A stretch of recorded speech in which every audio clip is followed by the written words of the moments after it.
For most artists, it's difficult to sustain a long-lasting career in the ever-changing music business. And although some musicians do manage to hit it big with one song, they fade away just as quickly. Meet the one-hit wonders you didn't know passed away. In July 2021, the world lost one of the biggest one-hit wonders of all time, Biz Markie. His song, Just a Friend, peaked at number 9 on Billboard in 1990 and stayed on the charts for 22 weeks. The song is a rap by Markie mixed with some of the beat and lyrics of the 1968 song You Got What I Need by Freddie Scott. It went platinum in the year of its release. Biz Markie was born Marcel Theo Hall in Harlem, New York in 1964. According to Vulture, Markie burst onto the rap scene in 1985 as a reputed beatboxer. He came up alongside famous rappers such as Doug E. Fresh and often worked with Big Daddy Kane. His hip-hop talents, mixed with his humorous lyrics, earned him the title the Clown Prince of Hip-Hop. Markie released a few more albums after the success of Just a Friend, and continued to perform for decades, but he never entered the charts again. The rapper's health took a downturn starting in April 2020. He died July 16, 2021 in Baltimore, Maryland, at just 57 years old. Markie's cause of death is unconfirmed, but he was known to have struggled with type 2 diabetes. In 2010, Cali Swag District's first single, Teach Me How to Dougie, became a national dance sensation. Michelle Obama could be found doing the Dougie at her Let's Move events and on Late Night with Jimmy Fallon. According to The Guardian, the Dougie was inspired by the dance moves of 1980s hip-hop artist Doug E. Fresh. In May 2011, one of the members of Cali Swag District, Monte M-Bone Talbert, was killed in Inglewood, California in a drive-by shooting. According to Billboard, M-Bone was the comedic center of the group and helped launch the Dougie to mainstream audiences. Talbert was only 22 years old. After his death, the remaining 3 members continued and released an album, The Kickback. In 2014, the group lost a second member, Karan JayAre Childs. He was suffering from sickle cell anemia and died of a cardiac arrest after being admitted to a hospital. He was 25 years old. Following these 2 tragedies, Cali Swag District dissolved. Adam Schlesinger formed Fountains of Wayne with Chris Collingwood in the mid-90s. The band didn't have a hit until 2003 when they released the song Stacy's Mom. According to youdiscovermusic.com, Schlesinger and Collingwood wrote the song based on a friend of Schlesinger's who was attracted to his grandma. It was an ode to early puberty, Schlesinger said. It's a combination of sexual awakening and limited contact with a large number of people. The song earned them a Grammy nomination for Best Vocal Performance and Best New Artist. Adam Schlesinger was a talented writer and musician who wrote a lot of music for television in addition to his Fountains of Wayne success. Schlesinger won a Grammy for A Colbert Christmas, the Greatest Gift of All. He also won 3 Emmys, one for his work on Crazy Ex-Girlfriend and 2 for co-writing the Tony Awards telecast. Furthermore, Schlesinger was nominated for an Oscar for the title track in the 1996 film That Thing You Do. On April 1, 2020, it was announced that Schlesinger had died from complications caused by COVID-19. He was 52 years old. Johann Hans Hölzel went by the stage name Falco, and his song, Rock Me Amadeus, hit number 1 on the Billboard charts in 1986. While only known for Rock Me Amadeus in the US, Hölzel's 1982 debut hit, Der Kommissar, hit European charts when he was only 25 years old. According to Der Spiegel, Hölzel was philosophical about his fame. He said, "Today, platinum. Tomorrow, tin. Today they kiss your feet, and tomorrow the dog won't even look at you." Technically, Rock Me Amadeus is a rap song, meaning that the Austrian singer holds the distinct recognition of being the first rap artist to reach number 1 on the US charts. While Falco never had another hit at the same level, he did sell 60 million records over the course of his career. While vacationing in the Dominican Republic in 1998, a car Hölzel was driving was hit by a truck. He died at age 40. Doug Fieger was the lead singer of the band The Knack, whose hit My Sharona was number 1 in the summer of 1979. The song gained attention again in 1994 when it was part of the film Reality Bites soundtrack. According to NPR, Fieger was inspired to write the song by a teenager named Sharona Alperin. While the two did date, they never married, but remained friends. In an interview for Variety, Alperin said the song took Fieger less than 15 minutes to write. Fieger was born in Detroit in 1952 and grew up in Oak Park, Michigan. Before graduating high school, his band Sky signed to RCA. Sky recorded 2 albums, but then the band dissolved. In 1978, Fieger created The Knack. After the success of their debut album and the hit My Sharona, The Knack went on to release a few more albums, but never again reached the success of their first run. In 2010, Fieger died of lung cancer. He was 57. Pete Burns was the lead singer of the band Dead or Alive, whose song You Spin Me Right Round reached the Billboard Top 20 in 1985. According to Newsweek, the track was also covered by Adam Sandler in the movie The Wedding Singer, Jessica Simpson in 2005, and had even greater success in 2009 when it was sampled on Flo Rida and Kesha's Right Round. The song was produced by SAW, a trio that went on to create other hits such as Rick Astley's Never Gonna Give You Up. Burns was born in Cheshire, England in 1959. His father was English, and his mother, who was German, had survived the Holocaust. He dropped out of school at age 14 and formed the band Dead or Alive by 1980. According to The Guardian, Burns became famous for his androgynous style and his progressive approach to gender. He even accused Boy George of stealing his style. Anybody that sets themselves apart visually is not like anybody else. It's the most obvious statement that you can make, your visual side. Dead or Alive recorded several albums, but never again achieved the same level of success as with You Spin Me Right Round.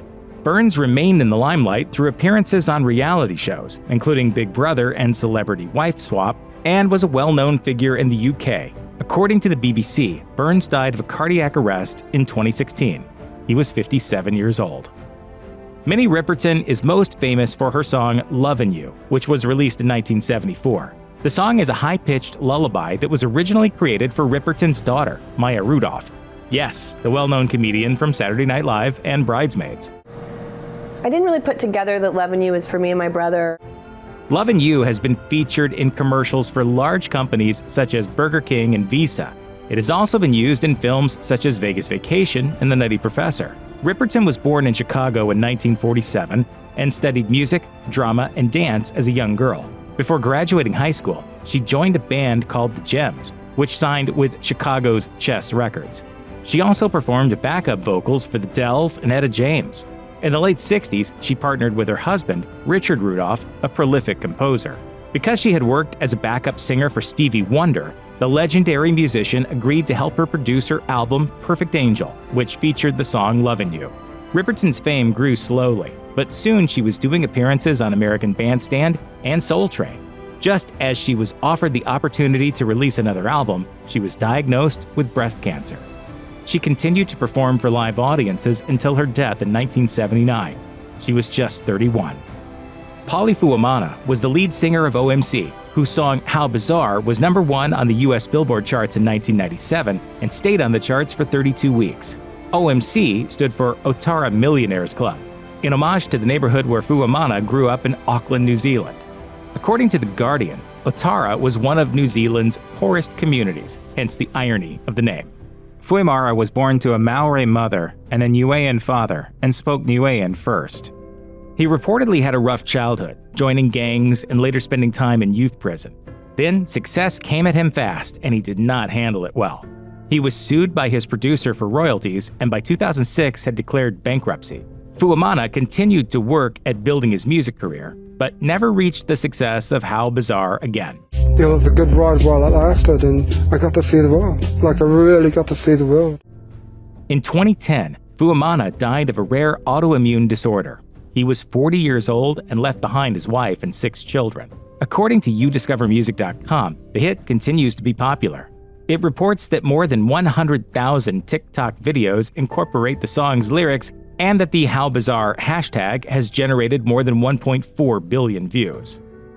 Chrissy Amphlett was the lead singer of the Australian rock band The Divinyls, best known for their 1991 hit song I Touch Myself. The song was a collaboration between the band and songwriters Tom Kelly and Billy Steinberg, who were famous for hits, including Madonna's Like a Virgin. The music video for the song was directed by none other than Michael Bay. While the band released 7 albums between 1983 and 1996, none of their songs reached the same level of success as I Touch Myself. Amphlett was born in 1959 in Geelong, Victoria, Australia. She formed the Divinyls in 1980. Along with singing and songwriting, Amphlett was an actress, appearing in an Australian film called Monkey Grip and a stage production of Blood Brothers.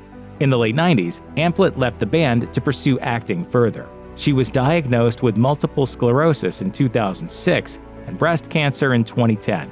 Fittingly, the song I Touch Myself has been used in a campaign to educate women about breast cancer. In 2013, Amphlett died of breast cancer.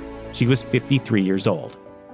R&B singer Jermaine Stewart's hit song We Don't Have to Take Our Clothes Off reached number 5 on the Billboard 100 charts in 1986. The song has popped up on the soundtracks for the film Zack and Miri Make a Porno and TV shows such as Scrubs. According to AllMusic, Stewart started off as a dancer on Soul Train and moved on to be a backup singer for large acts such as Boy George. He landed a deal with Arista Records and released 4 albums, with We Don't Have to Take Our Clothes Off his biggest success.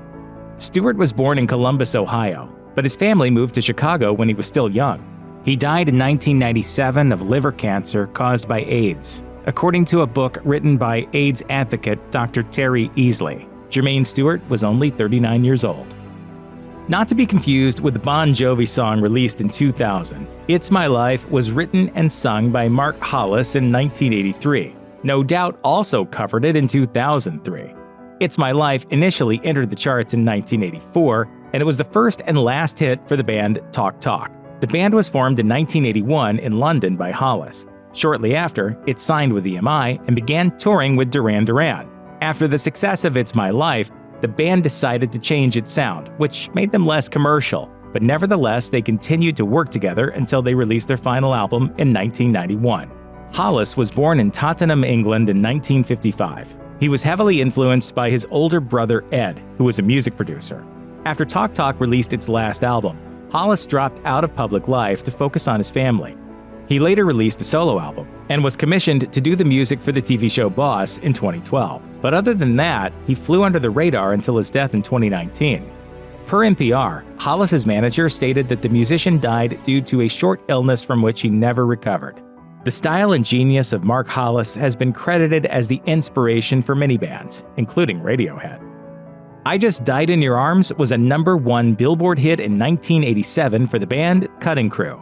Kevin MacMichael was not the singer, but the lead guitarist and writer for the group.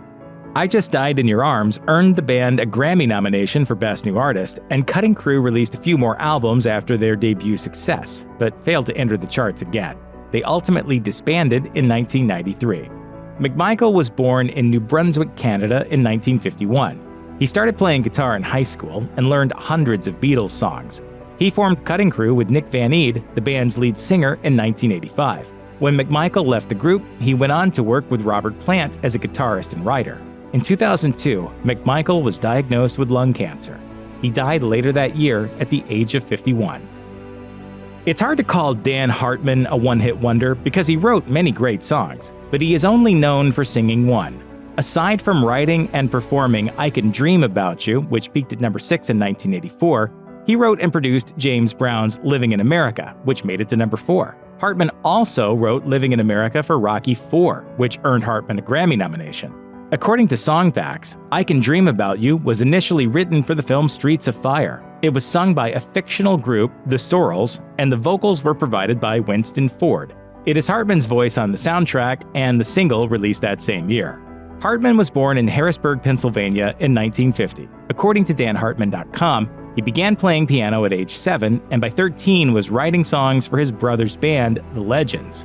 Dan worked with the Edgar Winter Group in the 70s until he broke out with his first solo album in 1976. While his music did well in the UK, it was not until I Can Dream About You that he reached the US charts. Though he continued to write and produce, nothing else he released had the same success. According to Metrosource, those close to him believe he contracted HIV sometime in the late 1980s. He kept his status a secret, although he died in 1994 from a brain tumor considered related to his AIDS diagnosis.